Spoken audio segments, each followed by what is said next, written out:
It was a stormy night, and a battleship was on exercise at sea.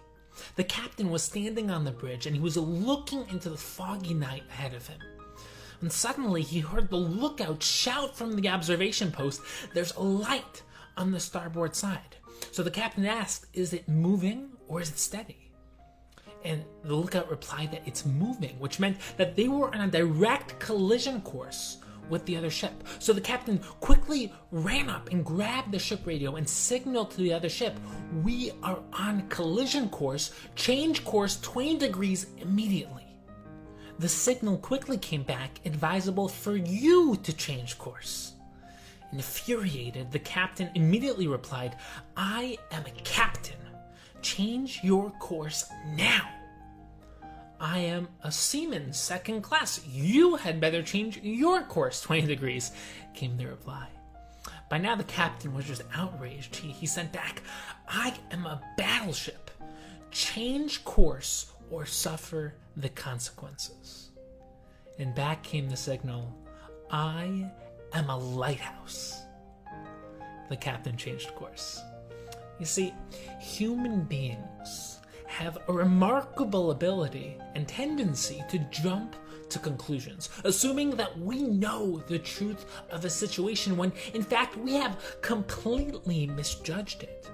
One of the most powerful learning experiences a human being can have is that of a paradigm shift, a shift in perspective whereby we learn to see something in a fundamentally and entirely different way. This concept links to an essential insight in this week's Parsha, Shlach. In Parsha Shlach, Moshe sends the Meraglim, the spies, to scout out the land of Eretz Yisrael. With the exception of Yoshua and Kalev, the Meraglim returned with a negative report about the land, attempting to dissuade the Jewish people away from entering Eretz Yisrael. While we often view their account as a malicious libel, it doesn't seem to be the case if you read the story at the surface level. I mean, as the spies scouted the land, they actually witnessed multiple giants burying the dead. And when they returned, they reported this to the Jewish people. So Chazal explained that the Meraglim violated the prohibition of Lashon Hara, evil speech, but they didn't speak about people badly, they spoke about the land. So does Lashon Hara really apply to inanimate objects? And furthermore, the Meraglim spoke the truth. They saw people dying, they were scared, and they passed on that information. Wasn't it their job to report what they saw? Now, there's an enigmatic Gemara in Sanhedrin, on Daf Kuf Daled on the base, which notes that although the verses in Megillas Eicha, Lamentations, run in alphabetical order, in most chapters, the verse starting with the letter Pei appears before the verse that starts with the letter Ayin, counter to their alphabetical order. Now, the Gemara explains that this reversal is due to the fact that the Meraglim put their mouth, their Peh, which is the same as the word mouth as the letter Pei, before their Ayin, which means eye. The letter Ayin also means eye. So what does it mean to put the Pei, the mouth, before the Ayin, the eye? What does all this mean? So let's start with a foundational principle. There are two levels of truth. The first is how things appear on the physical surface. The second is the meaning that lies behind that exterior, that surface level. So in the same sense, there are two levels of sight.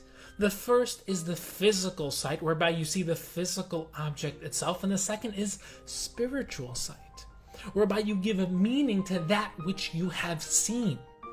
Improper sight is seeing only that which is on the surface, without sourcing it back to its root, without seeing that which truly lies behind it.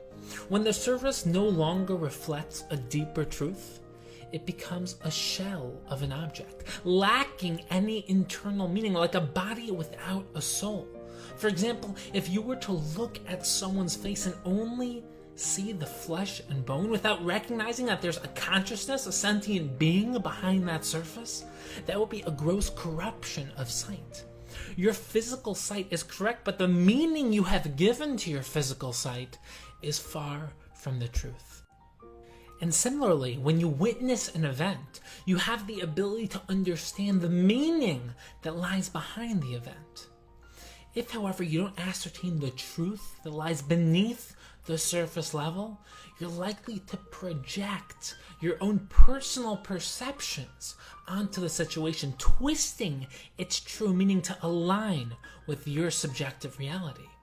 And this is what happened with the Meraglim. The Meraglim's physical sight was perfect, but what they lacked was spiritual sight. They physically saw giants burying their dead. They, however, interpreted this to mean that the land kills its people and consumes its inhabitants. But in reality, as the Midrash explains, Hashem performed miracles to aid the Meraglim in their mission. Hashem killed off the leaders of the giants in each city so that the dwellers would be distracted, ensuring that the Meraglim would not be discovered. The death of the giants was the surface fact. The spies' fault lay in the meaning they projected onto it. And similarly, the Meraglim reported to Klal Yisrael that when they came across the giants, we were like grasshoppers in our eyes. That's literally what the pasuk says. They projected their fear and lack of faith onto the giants in their own eyes. The giants viewed them as grasshoppers. They weren't talking about what the giants themselves actually said or thought. They were merely projecting what they assumed the giants were thinking, reflecting their own fears and insecurities. They were no longer transmitting an account of objective reality. Rather, they were depicting and projecting their own spiritual and existential insecurities onto their experiences. And this was their twofold mistake. They not only misunderstood their physical experiences, but then projected their misunderstanding onto the report they brought back to Klal Yisrael. So we can now begin to explain why this was considered a violation of Lashon Hara. As we've explained before, speech reflects the power of connection. I mean, we are all naturally isolated and separate from one another. That's how we start out life. We're separate beings living in our own subjective world, our own inner universe, and we will never be able to experience life through anyone else's perspective, only through our own inner consciousness. We have our own thoughts, our own feelings, and these are things that no one else can see.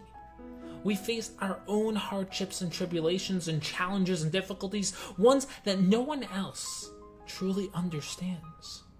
And this results in several difficulties. If I'm trapped in my own inner world, how can I connect with other people? How can I relate to them? How can they relate to me?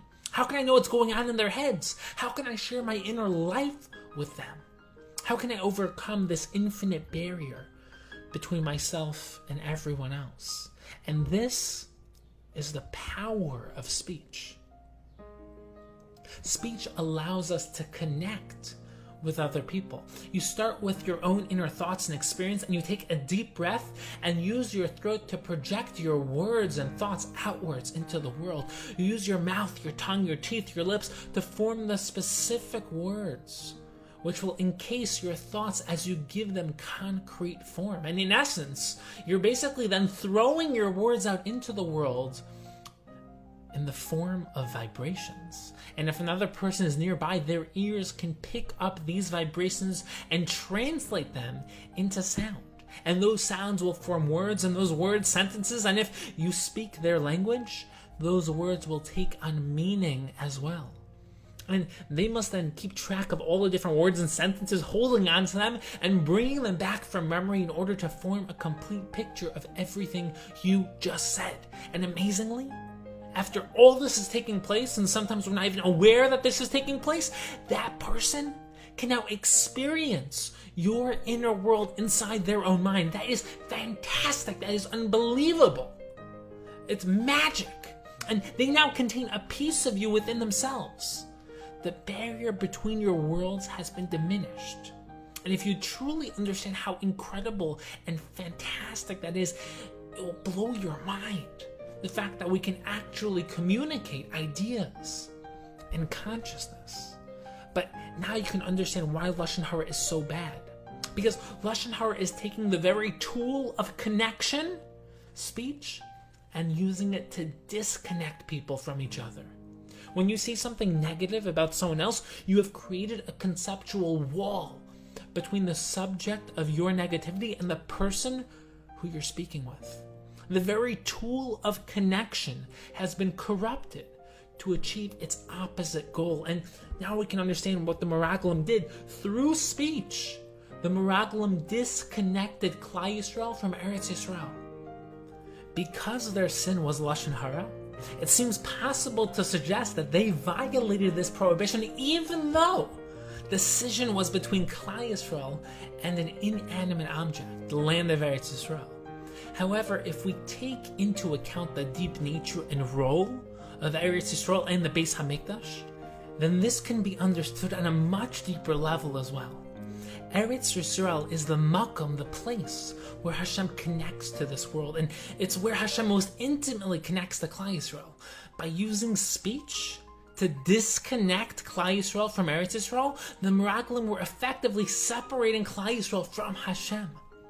So in the deepest sense, this was the most nefarious form of Lashon Hara imaginable. And as the Ramban explains, everything the Meraglim said was true in the physical and practical sense, but they failed to see the depth beneath the surface. And this itself is the epitome of Lashon Hara. It's taking the truth itself and distorting it in order to create harm. Lying is a separate problem, violating the prohibition of midvar sheker tirchak. Lashon Hara's evil is not in its fabrication, it's a corruption of an actual truth. The Meraglim suffered from a spiritual disease of ayin ra, an evil eye. They had sight, but no vision. They saw, but were blind. And now we can explain the nature of Peh versus ayin. The Maharal uses these principles to explain the above-mentioned enigmatic placement of the Peh before the ayin. Proper speech requires first developing and connecting yourself to a deep root of truth and spiritual thought, and then using speech as the mechanism of revealing that truth into the world. The third and final stage is the revelation of that truth through the form of concrete and finite words. So when Moshe transmitted the Torah, he revealed the essence of spiritual truth in the form of concretized words. The speech and ensuing words were a loyal reflection of the truth. So the letter ayin can be literally translated to mean eye. And as we've developed before, the spiritual concept of seeing and sight reflect the concept of truth. When you see something, you see it as it is, in a static state, lacking any movement. When you look at a picture, you grasp it instantaneously, all at once. There's no process of constructing or building the picture in your mind. Everything is just there at once, without any effort. Your eye is also the organ that most loyally reflects who you are. If you are spiritually sensitive, then when looking into someone's eyes, you can peer into the depths of that person and see who they are. Seeing is believing. Seeing reflects existential truth. It's not a breakdown, it's not a process, it's not where you can potentially go wrong. It's simply static truth. And the word ayin is also connected to the word mayan, wellspring, something whose surface reveals an endless depth beneath it. One can draw forth water, the source of life, by going into the depths of the wellspring. Ayin therefore clearly reflects the concept of reaching that which is hidden, that which is higher, that which is transcendent, that spiritual truth. And the letter Pei can also literally be translated to mean mouth. And the reason the ayin comes before the Pei and the aleph beis is to portray the ideal order of spiritual speech. First, you have to connect yourself to the ayin, to that transcendent truth. And the goal of the peh, the mouth of speech, is to then take the ayin, take the truth, and express it down into this world through the medium of speech. So speech is meant to be a loyal reflection of something deeper, of that spiritual truth. That process of speaking within time, within space, is meant to be a reflection of that static truth of ayin, of sight. A corrupted ayin doesn't reflect anything deeper. A corrupted ayin sees only the physical world. That corrupted eye is disconnected from anything spiritual and transcendent. And similarly, a corrupted mouth, a corrupted peh, is a mouth that speaks without reflecting a higher ayin, higher truth. That's what it means for the peh to come before the ayin. Because in such a case, the peh comes first. It speaks without first connecting to anything deeper. It's unwilling to source itself back to its spiritual root. And as a result, the ayin, the eye, no longer reflects the spiritual truth. This corrupted eye sees only the surface and projects itself onto that physical surface. And this was the sin of the Meraglim, a corrupted eye and a corrupted speech. They were unable to see past the surface, unable to see the true depth that lay beneath the surface of Eretz Yisrael. And while in truth, this was the place where Hashem most potently connects to this world, all they saw was a physical plot of land. And as a result of their corrupted sight, their speech reflected nothing other than their ego. Their speech was lashon hara, a speech that disconnected Klal Yisrael from both Eretz Yisrael and Hashem himself. So it's interesting to note that at the end of this week's parsha, after the sin of the Meraglim, the Torah introduces us to the mitzvah of tzitzis. So you have to ask, why does the Torah introduce us to the mitzvah of tzitzis specifically at this point? Is there any connection between tzitzis and the sin of the Meraglim? Now, to understand this connection, we have to first recall an important principle we've developed in the past, which is the difference between a bent path and a straight path. So imagine you're walking along a straight path, and at any point along the path, if you turn around, you can see where you came from. However, say that the path suddenly takes a sharp turn and bends away from its straight course. Now, if you turn around, you can no longer see the starting point of your journey. And the same is true of the physical world in which we live. Originally, the physical world loyally and perfectly reflected its spiritual root. When you looked around, you saw and experienced Hashem, and you knew that He created the world. It was like looking back down a straight path. However, after Adam sinned and the world fell, the world became a bent path. And it no longer is clear where we came from. You turn around and you're like, where's Hashem? Where are we from? What's going on? And this is the secret behind tzitzis. The Meraglim bent the straight path. They refused to connect this physical world back to Hashem. They refused to see past the physical surface. Tzitzis are only required on a cornered garment. It's fascinating, right? Why? Because it's only when the garment ends, when it begins to bend, only then are we obligated to put tzitzis on those corners. The straight lines of the tzitzis straighten the bent path of the garment. So the tzitzis represents our ability to source ourselves back to Hashem. Even on a bent path, we constrain it. And the many details of tzitzis beautifully reflect this idea. We wear tcheles, strings dyed a beautiful ocean blue, to trace ourselves back to the sea, then to the heavens, then to the Kisei HaKavod, Hashem's throne. And ultimately, this is supposed to lead us back to Hashem himself. And if you notice, it's really amazing. If you look at the gematria the numerical value of the word tzitzis, it's 600. And then you add the 8 strings and the 5 knots, you get 613, corresponding to the 613 mitzvos that we use to connect ourselves to Hashem. And it's beyond the scope of this year, but just food for thought. Moshe had a straight mata, a straight staff, which then turned into a bent snake. And the mitzvah of mezuzah, which lies bent on the doorpost, what's going on there, right? And the copper snake on the straight mata, which overcame the plague, the magefa, and the midbar, these are all connected topics. And they're beyond this year, but just think about what the themes are in each of these topics, why the bent and straight, how they relate, what caused what. But it's just important to realize that we all have our unique paradigms. The way we see ourselves, the way we experience the world around us, the way we think of Hashem. And the goal in life is to embark on a genuine journey of paradigm shifting. We all have this superpower called choice. We get to choose how we perceive reality and the meaning that we give to our experiences. And many of us have sight, but only a few among us truly see.